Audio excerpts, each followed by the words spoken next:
The new shared parental leave regime is now with us, so any parents of babies due on or after the 5th of April 2015 can now benefit from the changes.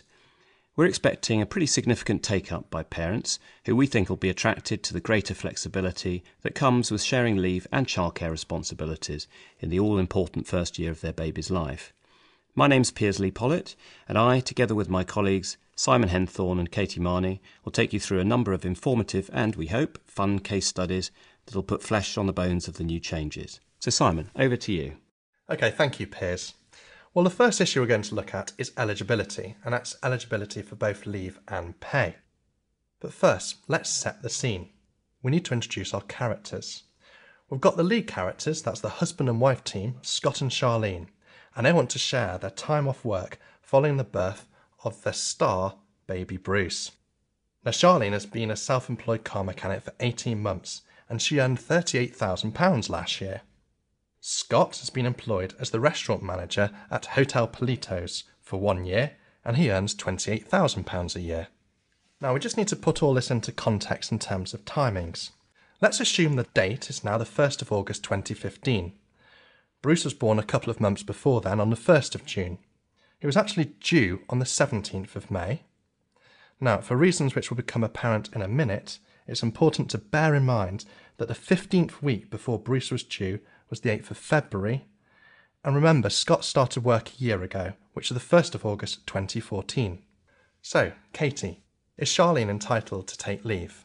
Thanks, Simon. The answer to this is no. She isn't entitled to share parental leave. Charlene can take as much time off as she likes, but this wouldn't be under the shared parental leave regime. Charlene is a self-employed worker. Is employment status important? It is. It's key. You'll note on the next slide we have a table setting out who's entitled to what, and you can see that employment status makes a difference. Although Charlene isn't entitled to share parental leave, it's likely she'd still be entitled to receive a maternity allowance. She would need to curtail this allowance to enable Scott to take shared parental leave. Okay, so Charlene's not entitled to leave. What about Scott? The situation for Scott is different. As he's an employee, and if Charlene curtails her maternity allowance, he is potentially eligible for shared parental leave, but he will need to satisfy the continuity of employment test first.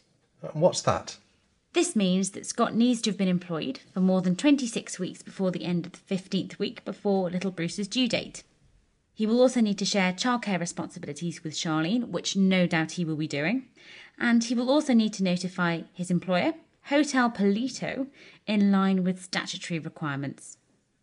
It's also necessary for Charlene to meet the employment and earnings test. This means that Charlene must have worked at least 26 weeks in the 66 weeks before little Bruce was due. She also needs to have earned at least £30 a week for 13 weeks in that time. Given the facts we've given you, it's highly likely that she will have achieved that. Okay, so Scott's going to be eligible for leave, Charlene's not. What about pay? The situation for pay is similar. In relation to Charlene, the answer is no, she wouldn't get shared parental pay.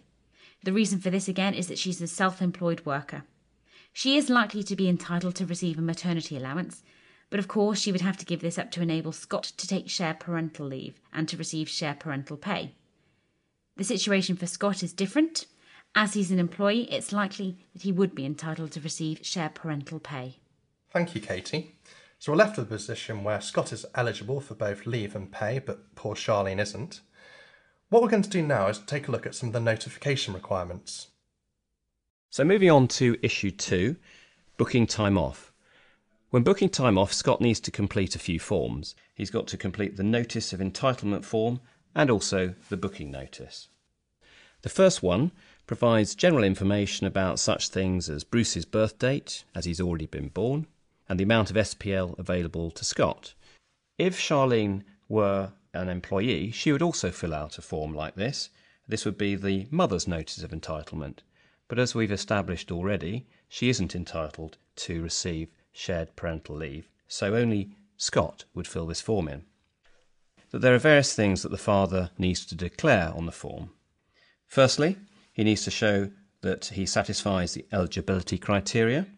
He declares that the information he gives is accurate, that he'll inform the employer immediately if he ceases to care for baby Bruce, and it'll also inform the employer if the mother, Charlene, revokes her leave or SMP or SMA curtailment notice, in this case the SMA curtailment notice.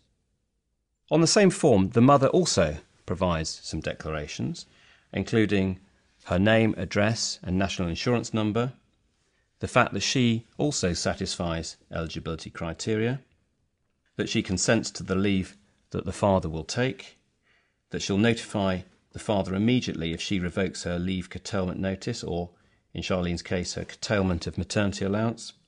And finally, for data protection geeks out there, she also consents to the father's employer processing that information, so there'll be no issue about fair and lawful processing. On the next slide, we can see what a very simple form booking notice looks like. You have the name of the individual, the employee number perhaps, the fact that he wishes to take the following time off work as shared parental leave. You'll see that we've noted that every employee needs to have a period of a minimum of 1 week. Now, Hotel Polito could, if it wanted to, allow the employees to take a shorter period, but that is the statutory minimum period, and we expect most employers to expect their employees to book a minimum of 1 week. The form also provides a note that there is a maximum of 3 booking notices, including this one. And then finally, we say that if you've got any concerns about completing the form, to contact the head of HR, who in this case is a chap called Paolo Umani.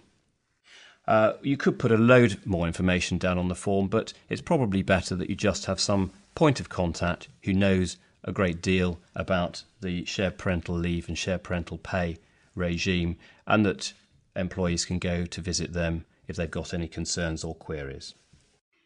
So we're on to scenario B. After watching their favourite soap, Scott and Charlene decide to discuss their plans for the next 6 months. Scott is a massive sports fan. He'd like to take 2 weeks off in the June-July period to watch Wimbledon on TV with his son Bruce and also his best friend Jeff. After Wimbledon, there's the Ashes, the 5th test at the Oval against Australia. That's at the end of August, and Scott would like to take a week off to watch that too. Scott and Jeff are both avid rugby fans, and Scott would like to take 6 weeks off for the Rugby World Cup in September and October. Charlene would like Scott to have more time off in 2016 because she'd like to go on an MOT testing course, but at the moment she doesn't know when this will be. Paolo Umani, who is the head of HR at Hotel Polito, is the person that Scott will need to send his booking notice to. What are Scott's options? Well, Katie, he's got 2 options, either to go for continuous leave or discontinuous leave. Let's start with continuous leave. He could put in 3 booking notices to cover each of the separate periods. So we've got the first one for June and July, when he wants to watch Wimbledon, the second for August, where he wants to watch the 5th test at the Oval, and the third for September and October to watch the Rugby World Cup. Now, if he does that, Hotel Polito has to allow him that time off. But Scott's only entitled to 3 booking notices, so unless Paolo's feeling really kind, Scott can't take shared parental leave while Charlene does her MOT testing course at a later date. So all well and good, but the continuous leave option doesn't give the additional flexibility that Charlene and Scott need. Piers, are there any advantages for Hotel Polito in continuous leave? Yes, there are. Clearly, it gives them certainty, and that's going to make it easier to plan for the disruption in the workplace of Scott being off. But what about Charlene? Is there any alternative that would allow her to take her MOT course? Yes, there is. It's called discontinuous leave. This is where the employee takes more than 1 block of time in 1 booking notice. So we've seen that Scott wants to take 3 blocks of time, and he can do that using 1 booking notice.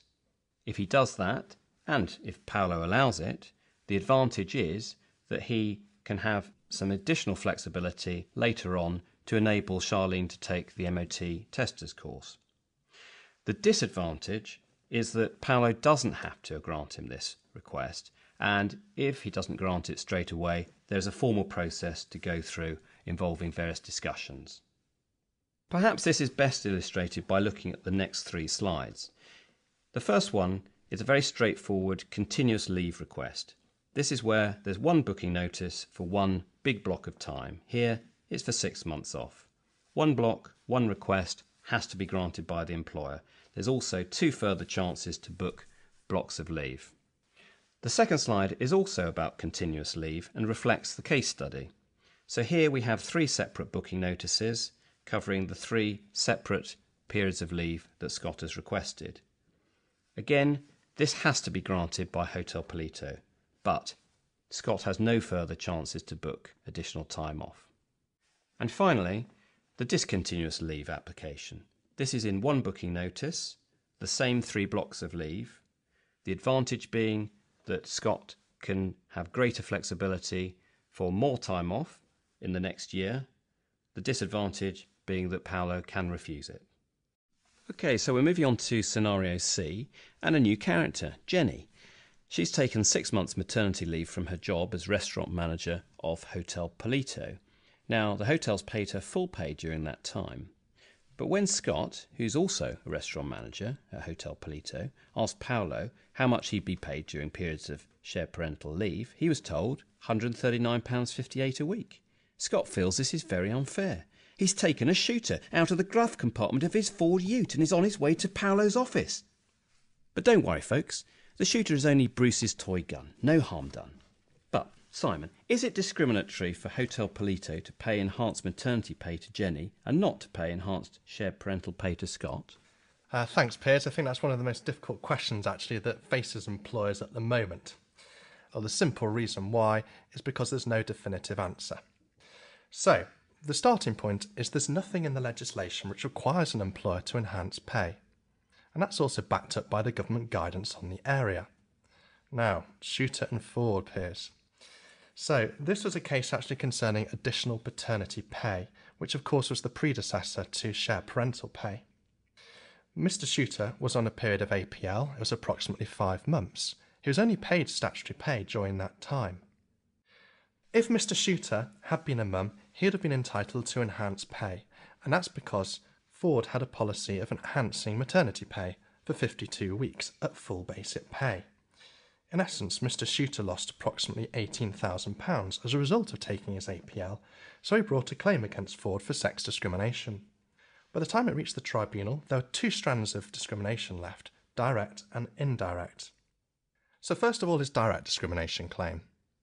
He chose a comparator, and that comparator was a woman who was receiving enhanced maternity pay.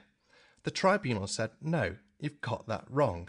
The comparator should be somebody who's in materially the same or similar circumstances to you. So look, that must mean you have to compare yourself with somebody of the opposite sex who is also on APL. For example, a woman who's a civil partner. Now, if that's the case, of course there's no less favourable treatment, and the claim for direct discrimination fails. What about indirect discrimination? He argued that there was a provision, criterion or practice, or what's known as a PCP in place, and that had a disparate impact on men. Now, Ford conceded that point, which meant that Ford was left with having to objectively justify its different treatment. How did it do that? Well, it argued 2 things. It argued it had 2 legitimate aims. The first was recruiting women into the workforce, and the second was retaining women in the workforce. Now remember, Ford had a predominantly male workforce, so it's trying to address the gender imbalance. Now crucially for Ford, it had up its sleeve some compelling statistics, which it was able to rely on at an employment tribunal. For example, it was able to show that the percentage of women employed by it rose from approximately 6% in 1999 to approximately 9% in 2013. The tribunal decided that it had made out a legitimate aim, and it was proportionate, so Ford's defence succeeded. So Simon, do you think all employers are going to be able to defend discrimination claims successfully based on the Ford and Shooter decision? That's the million-dollar question, Piers. Let's just look at Scott as an example. If he brought a claim for direct discrimination, then drawing an analogy with Shooter and Ford, it seems likely that claim will fail, which should give employers some comfort. The reason being is that the comparator is likely to be somebody who's also taking shared parental pay, and therefore, of course, there's no less favourable treatment.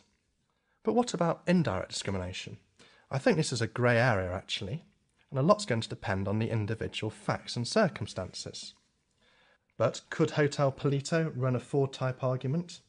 I think a lot depends on how its workforce is made up. If it's predominantly female, I think they could be struggling. If it's more gender balanced, then I think the scope for running that type argument is going to be better. But of course they are going to have to come up with some decent statistics to back that up. Okay, then finally, Simon, have you got any other practical guidance that you can give to employers in this sort of situation? Yeah, I think what employers need to do is properly engage the question as to whether they're going to enhance pay. If they're not, then they need to work out what their legitimate aims are in having enhanced maternity, but say not shared parental pay. If that's the case, they need to document those reasons and, if necessary, pull together some decent statistics. Thank you. Right, then moving on to scenario D, where we've got Scott, Charlene and a new character, Lucy. They're in a love triangle. He should be so lucky. Scott's due to father a daughter by Lucy. He sent in 2 eligibility notifications to Paolo, who says he's only entitled to 1 lot of SPL and 1 lot of shared parental pay. But Scott disagrees. Katie, who's right? Well, provided that Scott meets the qualifying criteria, he is entitled to 2 lots of shared parental leave and shared parental pay. The right is per child, so provided he was looking after both of them, whilst watching Wimbledon of course, he would be entitled to 2 lots. So would the situation be different if, for example, instead of having a love triangle, Scott and Charlene had had twins? The situation would be different, yes. He would only receive 1 lot of shared parental leave and shared parental pay. This mirrors the existing situation with maternity leave and twins. Thank you. Okay, we're now going to move on to scenario E. Scott is fed up with Paolo's micromanagement and is thinking of running Guy's coffee shop instead. Now, let's assume we've gone back in time and Charlene is pregnant with Bruce. Piers, what are the pitfalls if Scott changes his job now? Well, there are pretty serious consequences for Scott. Quite simply, he won't qualify for shared parental leave or pay. If you remember our timeline that we looked at earlier, he needs to have had approximately 9.5 months of service before Bruce is born to be eligible for shared parental leave and pay.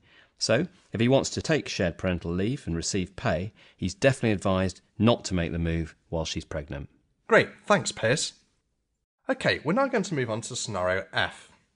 So, the price of shrimps and cheap lager has skyrocketed following a cataclysmic jellyfish invasion of prime shrimp habitats and a devastating worldwide hot fungus. As a result, many Hotel Polito regulars are staying away from the restaurant, and so Paolo's having to consider cutting staff numbers. Both restaurant managers, that's Jenny and Scott, will be let go, but there is a vacancy for a spa manager. Jenny has returned from maternity leave and has finished her SPL. Scott is currently enjoying the tennis at Wimbledon, whilst on SPL, as well of course of caring for Bruce, so Paolo offers the job to Jenny. She accepts and Paolo calls Scott to give him the bad news. Okay Piers, how should Paolo have handled this? Well, the first thing he needs to do is to check if the spa manager role is actually suitable for both Jenny and Scott. If it is a suitable alternative vacancy, then Scott has got an automatic right under the new regulations to be offered that spa manager role in preference to Jenny if he's on shared parental leave, as we know he is. Does that mean Hotel Polito has to carry out a selection process? Not in that scenario. It's in fact very similar to the current situation for women on maternity leave. If a redundancy arises during that time and there's a suitable alternative vacancy, then that woman would be entitled to be offered that in preference to other people. Would it have been different if there needed to be a reduction from 2 restaurant managers to 1? Yes, it would. In that situation, the regulation would not apply that would safeguard Scott's position. This is because a reduction from 2 down to 1 doesn't result in the creation of a suitable alternative vacancy. And so in that situation, yes, a selection process would need to be required and the best candidate should be offered the job. Great, thank you Piers. So wrapping up then, Simon, what do you think Paolo Umani should be doing now? I think the priority for Paolo is that he needs to decide whether he's going to enhance pay. If he's not, he needs to start thinking about his defence and documenting it. The next step, he needs to prepare his policy. And that, of course, needs to be as user-friendly as possible. And for those of you who are familiar with the ins and outs of the rules and regulations, that can be easier said than done. He then needs to take steps to implement that policy, and crucially, he needs to make sure that he trains his HR team members and other relevant staff to deal with those requests and ensure a consistent approach. Finally, he needs to ensure that the payroll has the necessary information and expertise to respond to queries about pay and leave. Thanks, Simon, for that. So that brings us to the end of our podcast. Thank you all for listening.